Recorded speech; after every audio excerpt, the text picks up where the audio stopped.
ఎంతో రుచికరమైన మామిడికాయ పప్పును చాలా ఈజీగా తయారు చేసుకోవచ్చండి. ఎంత తినాలనిపించే మామిడికాయ పప్పును చాలా ఈజీగా ఎలా తయారు చేసుకోవాలో చూద్దాం రండి. ముందుగా కుక్కర్ని తీసుకొని అందులోకి ఒక గ్లాసు దాకా కందిపప్పును తీసుకోండి. నేను ఇక్కడ చిన్న కాఫీ గ్లాస్తో తీసుకొని 2 సార్లు బాగా వాష్ చేసుకున్నానండి. ఇలా వాష్ చేసుకున్న తర్వాత ఇందులోకి 1 కప్పు దాకా పుల్లటి మామిడికాయ ముక్కల్ని వేసుకోండి. అలాగే 4-5 దాకా వెల్లుల్లిపాయలు, అలాగే 4 పచ్చిమిర్చిని వేసుకోండి. మీ స్పైసీని బట్టి అయితే యాడ్ చేసుకోండి పచ్చిమిర్చిని తుంచి వేసుకోండి. అలాగే 1/2 కప్పు దాకా ఉల్లిపాయ ముక్కల్ని కూడా వేసుకోండి. అలాగే కొద్దిగా కరివేపాకును వేసుకోండి. నెక్స్ట్ ఇందులోకి కొద్దిగా కొత్తిమీరను కూడా వేసుకోండి.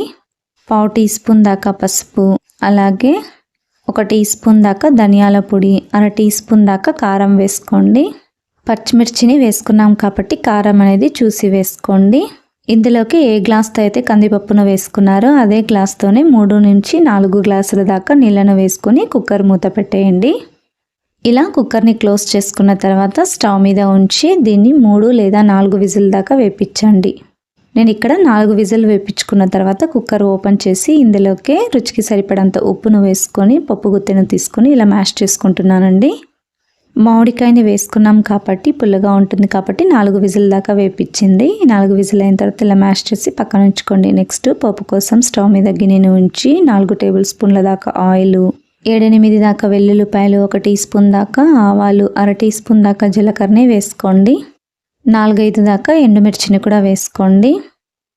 ఇవి కాస్త ఫ్రై అయిన తర్వాత కరివేపాకును కూడా వేసుకొని ఫ్రై చేసుకోండి. ఇందులోకి 1/2 కప్పు దాకా చిన్నగా కట్ చేసి పెట్టుకున్న ఉల్లిపాయ ముక్కల్ని కూడా వేసుకొని ఫ్రై చేసుకోండి. ఉల్లిపాయ ముక్కలు సాఫ్ట్ అయ్యేంత వరకు కూడా ఇలా కలుపుకుంటూ ఫ్రై చేసుకోండి. స్టవ్ని లో ఫ్లేమ్లో ఉంచుకొని ఉల్లిపాయ ముక్కలు కాస్త క్రిస్పీగా అయ్యేంత వరకు కూడా ఫ్రై చేసుకోండి. అలా కనుక ఫ్రై చేసుకుంటే చాలా టేస్టీగా ఉంటుందండి. ఉల్లిపాయ స్మెల్ అనేది పప్పుకు బాగా పట్టి చాలా టేస్టీగా ఉంటుందండి. మామిడికాయ పప్పుకు మాత్రము ఉల్లిపాయ ముక్కలు కాస్త బ్రౌనీగా క్రిస్పీగా అయ్యేంత వరకు వేయించుకుంటే మంచి టేస్ట్ ఉంటుందండి. ఇలా వేగిన తర్వాత ఇందాక తయారు చేసి పెట్టుకున్న పప్పును మొత్తం ఇందులోకి వేసుకొని బాగా కలపండి. పోపు మొత్తం బాగా కలిసేటట్టు ఇలా కలుపుకున్న తర్వాత స్టవ్ని మీడియం ఫ్లేమ్లో ఉంచుకొని కనీసం 2 లేదా 3 నిమిషాల పాటు పప్పును ఉడికించండి. 3 నిమిషాల పాటు ఉడికించుకున్న తర్వాత స్టవ్ ఆఫ్ చేసుకోండి. అంతే, ఎంతో రుచికరమైన మామిడికాయ పప్పు రెడీ అండి. తప్పకుండా మీరు కూడా ఇంట్లో ట్రై చేయండి. మీకు ఎలా వచ్చిందో కింద కామెంట్ సెక్షన్లో కామెంట్ చేయండి. అలాగే లైక్ చేయండి, షేర్ చేయండి, సబ్స్క్రైబ్ చేయండి. Thank you.